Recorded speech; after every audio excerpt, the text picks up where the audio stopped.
I'm Lori Lee. I am faculty here at Flagler, and I am an historical archaeologist.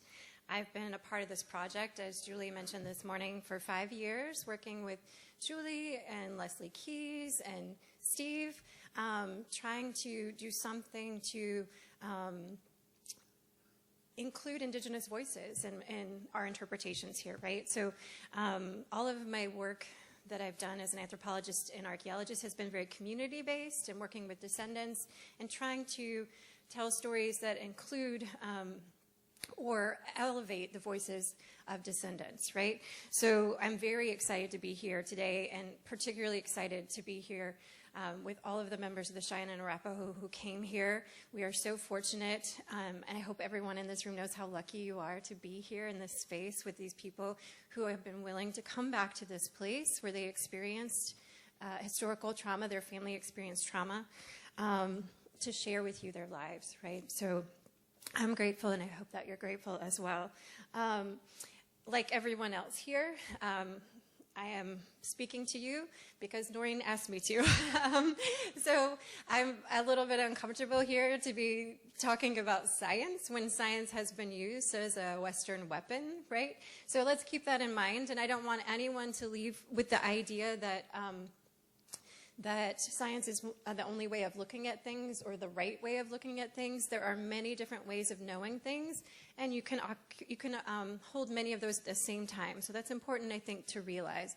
So some of the work that I'll be drawing from is by Indigenous scientists. So of course, that is not surprising. You can have Indigenous beliefs and you can have scientific beliefs, and those don't have to be conceived of as incompatible. So having said that, I'm just going to give you sort of a brief introduction of what epigenetics is, so you can understand some of the science of it.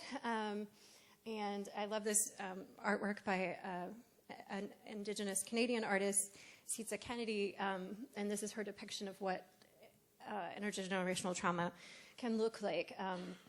And I encourage you to follow up with her work. She has a lot of other interesting pieces related to that. All right, here we go. DNA and the genetic code. So to understand this, and epigenetics is a new science, so it's also important that you keep that in mind. It's a developing science. So like all good science, things will change as we learn more, as new evidence comes in.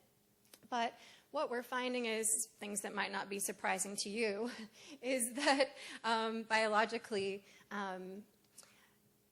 your body can adapt to stress, and that stress can produce changes in your body that can be passed on to your children for generations. That's basically what epigenetics is. Okay, so the DNA, we all are familiar with what DNA is, what's it made from. You've probably heard that DNA is sort of the blueprint or recipe for making a human, or a code for life. So we know what that looks like. And then within the DNA, we have genes, and you inherit 2 genes. First, on chromosomes, we have genes, and you inherit a gene from each parent. And those genes can be anywhere from 10,000 to 2 million nucleotide. Uh-oh. Now I have no pictures. Oh, wrong pictures. Oops. Let's just stay on that one. That one's better.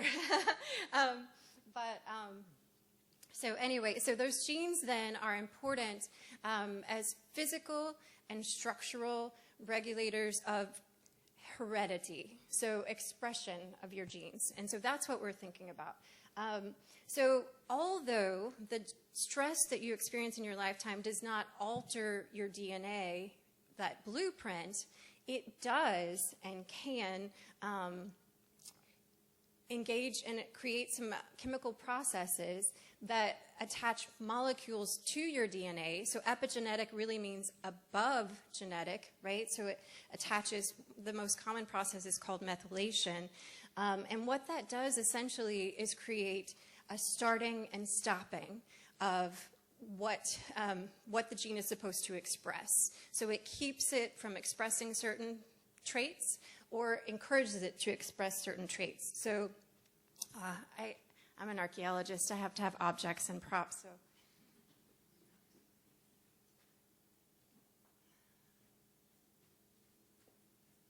and images.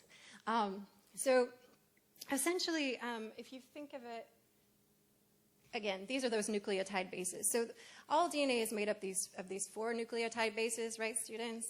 Remember these? And doing the ACGT, well, it's the cytosine one that's of interest here for us with epigenetics, and that's the one that can be methylized.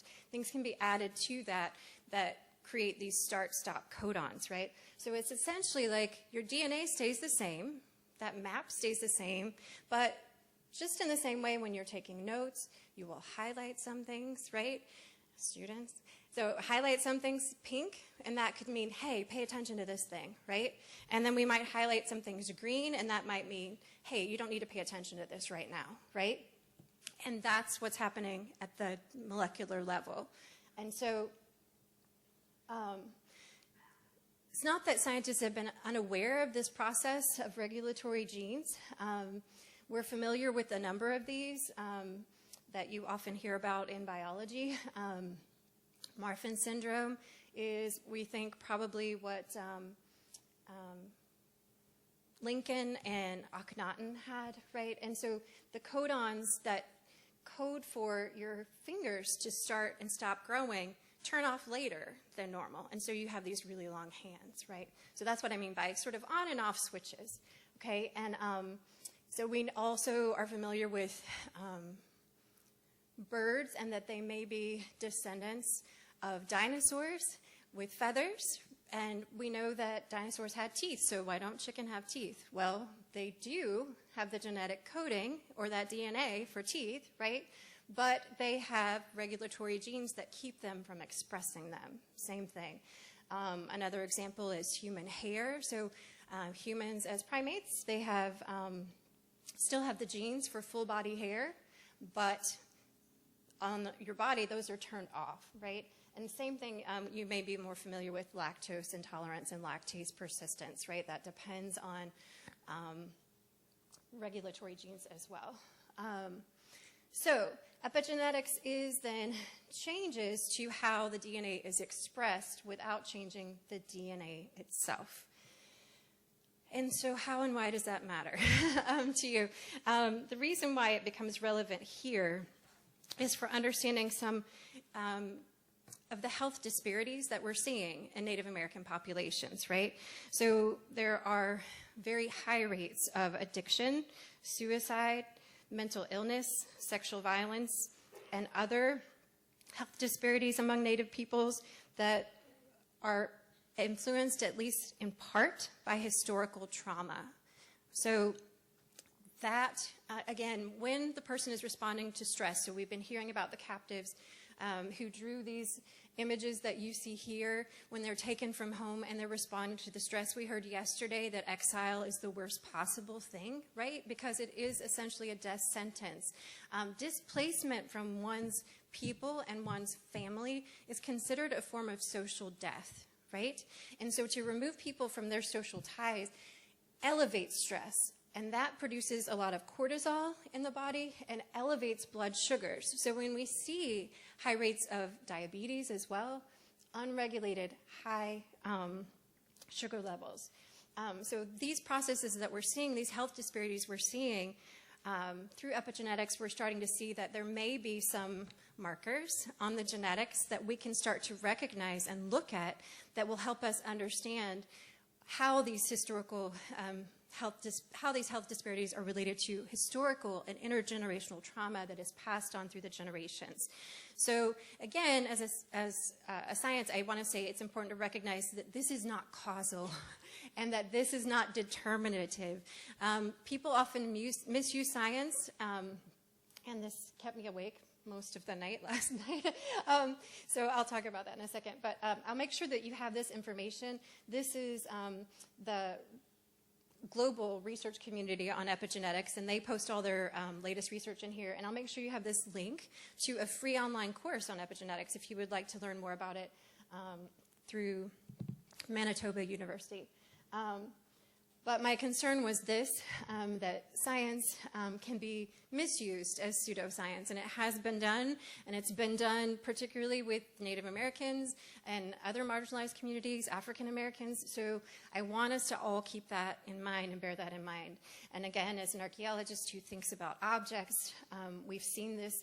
Amy showed you this cast yesterday of, Okaheda.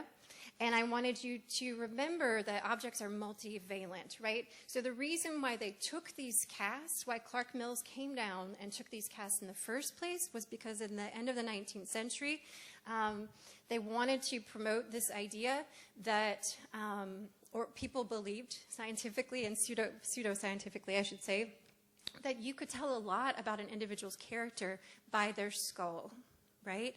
So these people were living, say they took casts of their skulls, and then they took them to the Peabody Museum, where I should point out at the Smithsonian, they also had collections of actual human skulls. As we all know, we don't know, and hopefully we can, in terms of this Truth and Reconciliation and Justice Initiative, finding Osceola's Hydra ancestor, I think, is paramount, right? And repatriating these casts to you as well, I think, is paramount. So these casts, in 2007, Cheyenne and Arapaho descendants, Bigfoot and Sipes, went to Peabody to view these, and they, much as the same way that people are doing here, engaged in sacred ceremonies.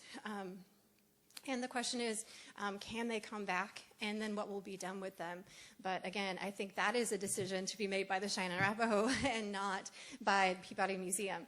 So again, these were misused as a way to say something about the personalities of people that turned out over time not to be true. So I just wanted you to keep that in mind. So these issues that we're seeing evidence of, that we can find traces of intergenerational trauma, is related to things like the residential boarding schools that we've been talking about, removing people from their families. Again, that has increased biological stress, but correlated as well that you are removing people from their families and you're decreasing those social bonds. Starvation has been shown to have epigenetic effects for up to 3 generations, and we know that through the decimation of the buffalo and insufficient provisions, that starvation was also an issue. Adverse childhood experiences are also epigenetic, and studies have been done with survivors of the Holocaust and their children to look at those, and certainly the experiences that we've been talking about here today and what has happened with the Cheyenne and Arapaho fit those models. So I wanted to give you some context for that. As Noreen said, she's going to be talking to you about some difficult things, and I want you to understand that that we know something about the epigenetics that contribute to this. But again, it is not determinative. You can inherit a predisposition for something, but not express that, right? So I wanted to also say that something that hasn't been investigated as much is, in these same communities, what is the epigenetic components of resilience, right?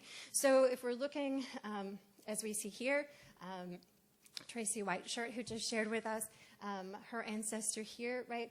What can we learn about epigenetics of resilience as well among these communities?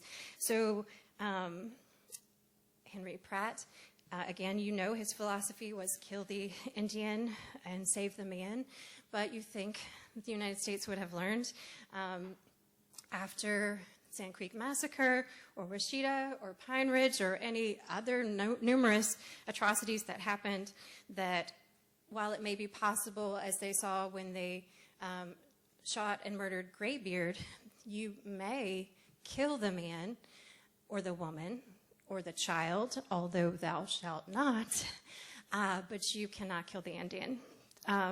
So we look forward to continuing this process with you, and one of those steps towards healing is to continue to tell the stories. So I'm going to step away from here and let that continue to happen. And with with love and respect, as Gordon Yellowman said, and with the permission of Cheyenne and Arapaho and other stakeholders, we will continue on this path together of truth and reconciliation and justice, however we can help you. So thank you so much for having us and for coming here.